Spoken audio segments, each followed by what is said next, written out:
What's the story, Morning Glory? What's the word, Hummingbird? Thank you so much for clicking on my channel and for joining me for this review of the Real Housewives of Potomac Season 7, Episode 6. So we are still at Wendy's burn session, and we are at the part where Ashley and Candace are going at it with one another, basically arguing over whose husband is the worst cheater.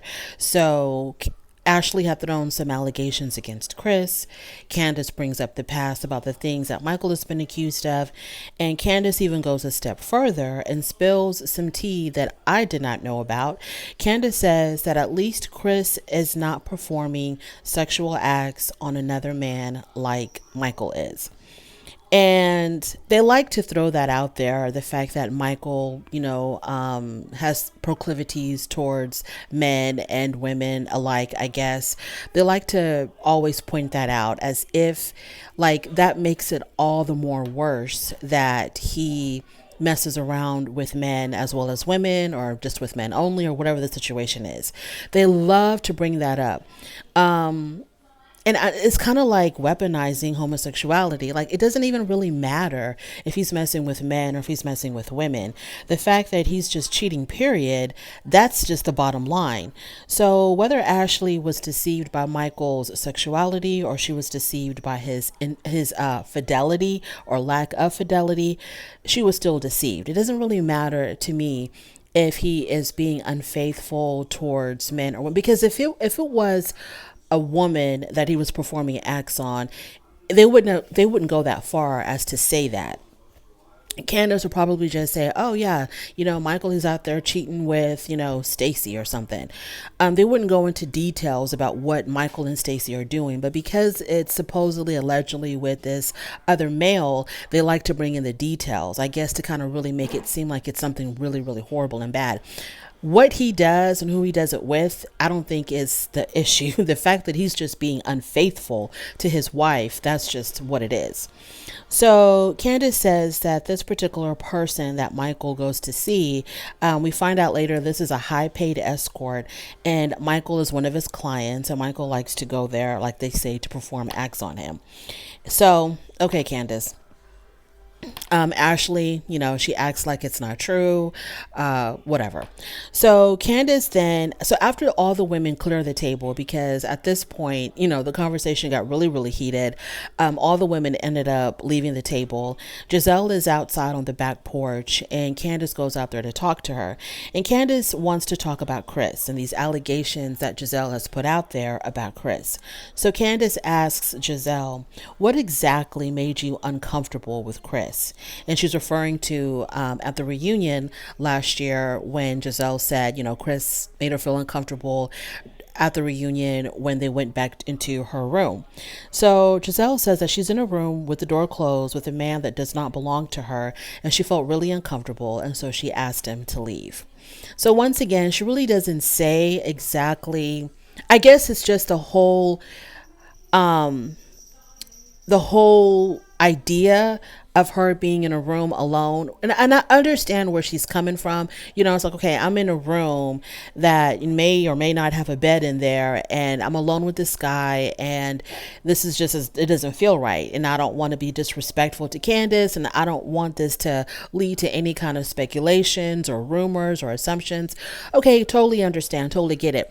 But it's the act of you being in a room with a male. It's not necessarily like Chris is doing something to you. So you just in general felt uncomfortable being in a room alone with a man that you were not dating or that you were not married to or having intimate relations with. So it's just a whole idea of it all, and it has nothing to do with Chris. And I think that Giselle needs to kind of clarify that, and the fact that she is not clarifying that makes it seem like she is out to get Candace and Chris. She's out to destroy his reputation, because I get, you don't feel comfortable being in you as a single woman in a room with a married man. You feel like, okay, we don't want to cross any boundaries here. This is just not right. So let's just go ahead and end it. Perfect. Gotcha. But it's got nothing to do with it being Chris, because it could have been Peter. It could have been, I said Peter. It could have been Gordon. It could have been Juan. It could have been anybody. But anyways, so Candace says that Chris had told her that he had wanted to talk to her, at the reunion. He wanted to speak to Giselle, and it was Giselle that had suggested that they go back into her room. I'm assuming to talk in private.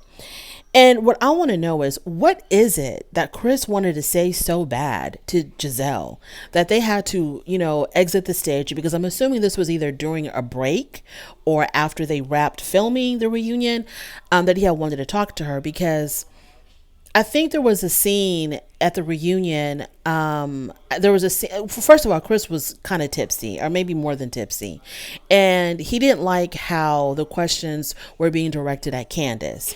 And he had said something about it, and I think he had said something about it to Giselle. I'm not really sure. I don't really remember. But Chris had expressed, a concern for the questions that were being directed towards Candace, and I think it was regarding her music career or her singing or something.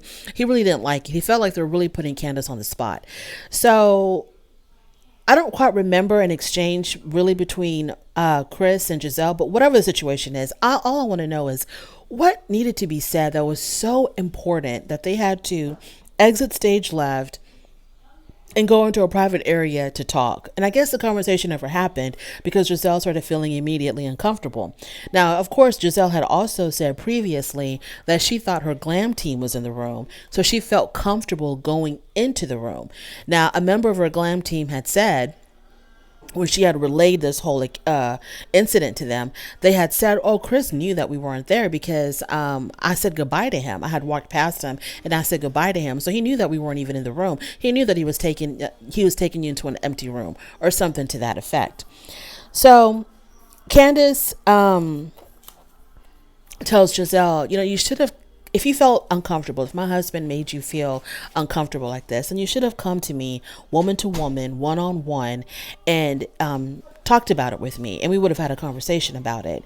But instead, what you do is you wait until you have an audience, and that's when you want to talk about this stuff. So basically, you just want to besmirch my husband's reputation for no reason, and you want it to get to as many people as possible. You want to spread your vile rumors to as many people as possible, because we could have handled this just the two of us or just the three of us alone. So obviously Giselle denies that, and Candace says that this is the reason why women don't come forward. Now, I don't know exactly what she meant by that. I just have to speculate that she means like when a woman because of the fact that Giselle is being interrogated about this by Candace, she's being like, it's kind of like coming off like it's not believable. Maybe this is what she meant, that when a woman wants to, talk about what happened to her, they think twice about it because they may not be believed, like the way Giselle is feeling like she's not being believed. I don't know exactly what Candace meant by that, because if that's the case, then she's giving credence to what Giselle is saying. Like, Giselle has her truth, but nobody's believing her, or at least Candace isn't believing her. So I really wasn't sure where Candace was coming from when she said that. So then Candace says in her confessional, when she's dressed up like a little she-devil, she's got the red hoodie on and the red gloves and the red bodysuit. So in her confessional, she says that she called Giselle a "see you next Tuesday" and said that she was evil.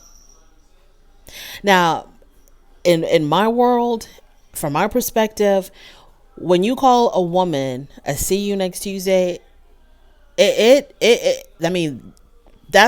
that person is basically dead to you. Like, there is no hope at all in resurrecting that friendship at all. Like, those are some fighting words. So when she said that in her confessional, I was like, damn, Candace really, really hates Giselle, which is understandable. Okay, to a point, it's completely understandable, because she's accusing her husband of violating her in some way, disturbing her peace in some way, making her feel uncomfortable in some way, making it seem like Chris was somehow a threat to her that day.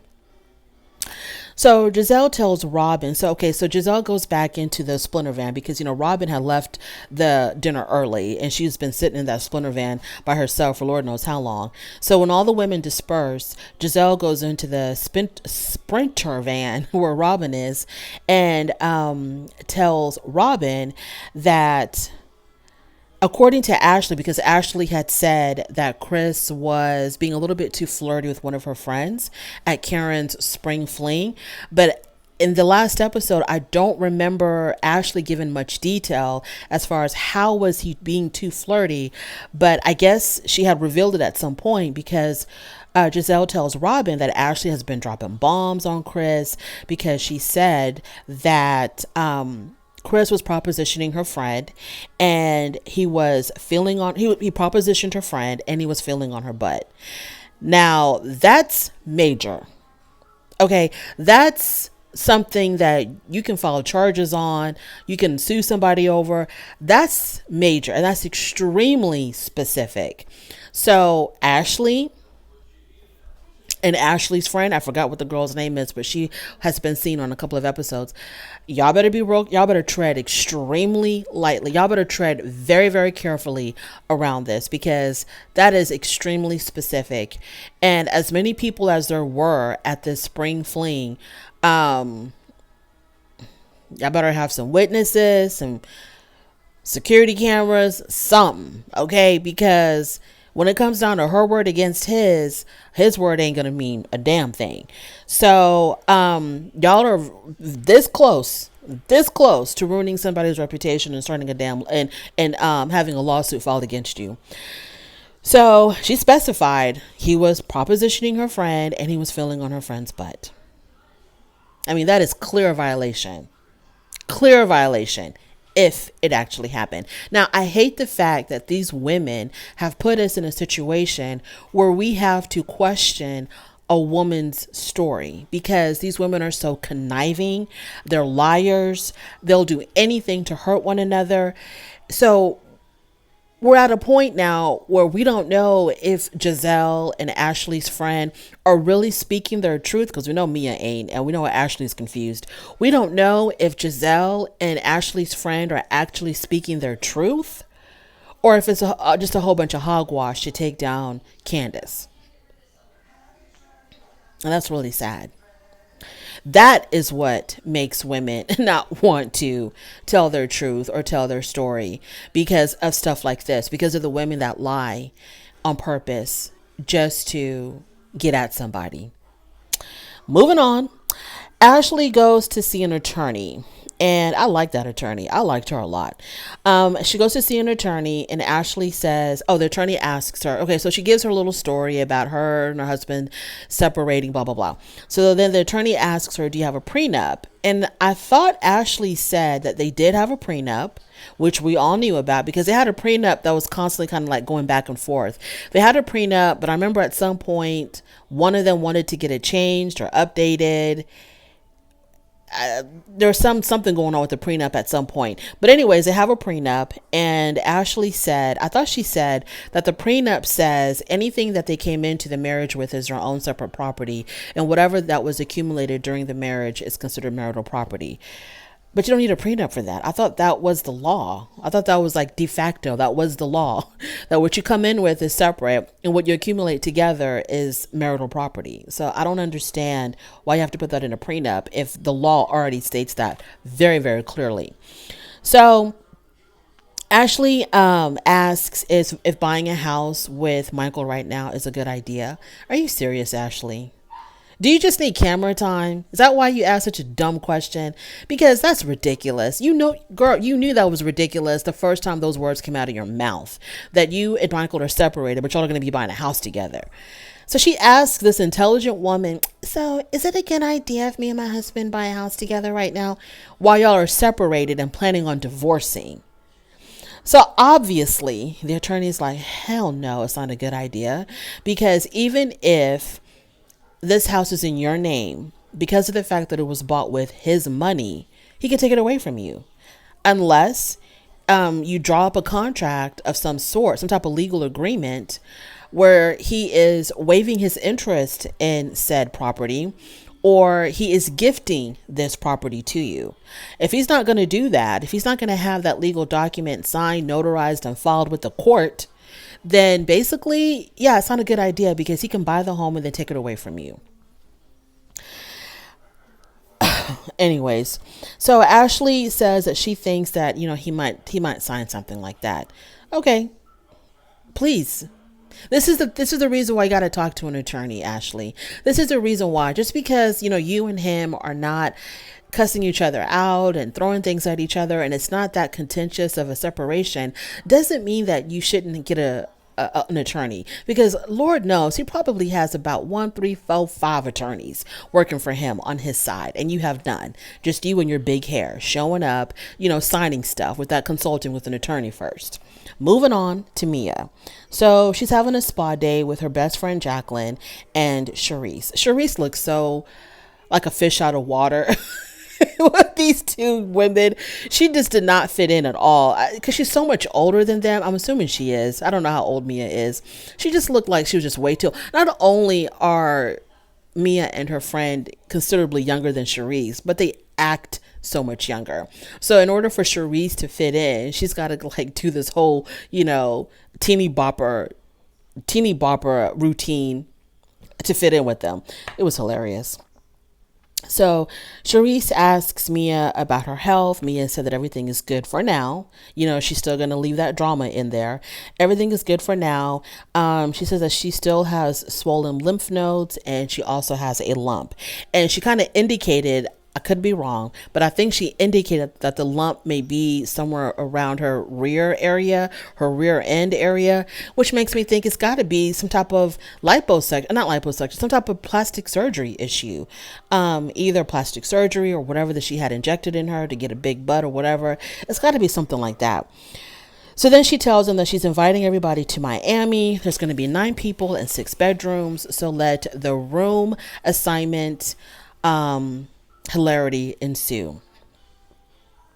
So we are at Wendy's house. Wendy's talking to her husband, Eddie. They talk about her mom. Her mom is back home because her mom was admitted to the hospital, I guess, when she went in for a routine checkup, and some things were elevated, which I'm assuming was probably her blood pressure, and she had to be admitted right away, but she's doing better now, and she's actually back home. So Eddie tells her, you got too much going on and you need to slow the hell down, because she does. She's got 5 different stoves going at the same damn times, burners going at the same damn time. Everything is on high. And so Eddie's like, you're going to have to slow down. Something's going to have to give, because she's got the professor thing. She's got the commentary thing. She's got the kids. I don't know if she's writing a book. I don't know. She's got a lot going on. And so he asks her about the restaurant that she wants to do with, Peter Thomas. So she says, you know what, you're right. I do have a lot going on. I do need to slow down. So she says she's going to put the whole restaurant idea on pause. Giselle is shopping with Robin and Ashley. They're shopping for Miami. Ashley then reveals that her and Michael do not have an LLC, because she had previously said that, they're going to buy a home together and it's going to be under the name of the LLC. And I noticed that she didn't mention the LLC to the lawyer, which means that Ashley's so full of it. She's constantly lying. She didn't even mention the LLC. I would have thought that she would have mentioned that to your lawyer, or to this lawyer that she was consulting with. I don't know if she's actually hired her, because that's kind of important to say, hey, we have an LLC and we're going to buy a home under the LLC. That might have, she might have given it a slightly different answer than what she already did. I don't know, but she didn't mention the LLC to the attorney. But she reveals to Robin and Giselle that her and Michael do not have an LLC. So Giselle was like, but you told us you did. And she was like, well, I thought we did, but Michael never had it set up. So girl, if you didn't know, why are you going out there speaking as if it's a fact? Then they talk about Michael's activities. And Robin said that she had been knowing about this high-paid escort for years, because Candace had dropped this tea on her a long time ago. So she's always known about this male escort that Michael has been seeing. And according to Giselle, like I said before, he's a very high paid escort. And Ashley says she doesn't believe it. She says she really doesn't care and she doesn't believe it. Okay, girl, then please, let's move on. So Giselle says that she has had it with Chris. Evidently, Giselle and Chris and Ashley, I think they've been going back and forth online on Twitter, I'm assuming. And Chris has called Giselle a liar, and Giselle doesn't like that. And so she says she's had it with Chris, and that she will never talk to him again. And if he was standing right there in front of her, she would tell him, F you. Moving on. Now it's time for the trip to Miami.